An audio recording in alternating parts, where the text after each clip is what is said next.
Alright, greetings everyone. So in our previous video, we discussed about variable, which are among the roadmap we need to use during this our Python programming course.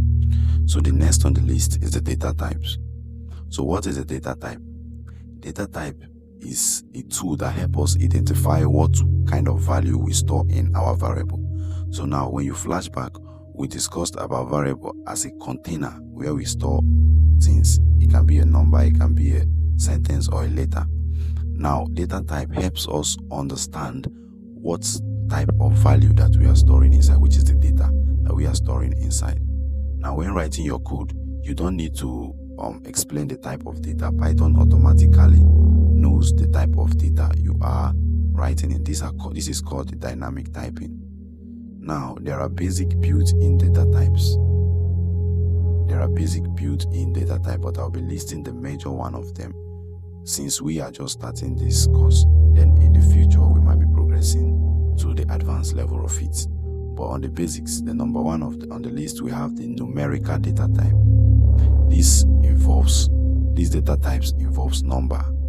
For example, let's say this, look at this on the screen. It says x equals to 10. Now x, which is the variable, is holding a data which is 10. What helps us to know that this data is a number is the data types. It helps the computer to know that this is a number, this is a numerical data stored in a variable, since we've explained what the variable is. And now this is called, in the numerical data type, this is called the integer. A number is called the integer, and this integer often comes with whole number. It is a whole number. It can be either negative or positive. Another example of numerical data types are floating points. Floating points, this often involves decimal points. Look at the example. This is y equals to 3.4. This 3.4 is the value in the container, which is the y, which is the variable.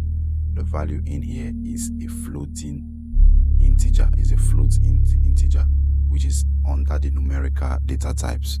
And also Python provides a built-in function that helps us know the kind of data we are storing in a variable. And now the second on our list is the string.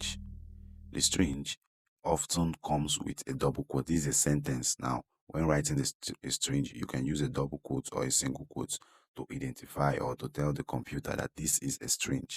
Now this is the second on the built-in types of data types that we have in our system. Now the third on our list is the boolean.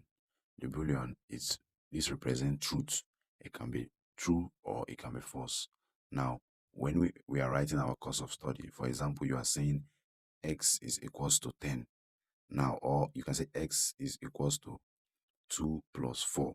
Now if you want to know if 2 plus 4 is equal to 6, you can ask the computer if 2.4, if that variable, which is x, is equals to 6. Now if it is true, the computer will tell you true. That is how the boolean comes into. Now the fifth on our list is the set. The set is used to represent a collective value in our system. Maybe we want to store like a table of things we want to be doing.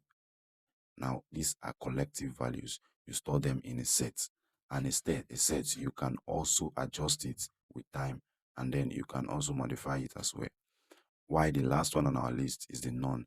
This helps us to know if a variable is empty in the Python programming language. Now if you've watched this video to this far, which means we are progressing to our coding journey, and also do well to click on the like button, and if you've not followed, do well to follow and subscribe to this channel. Drop your question in the comment section as I'll be replying to them. Thank you.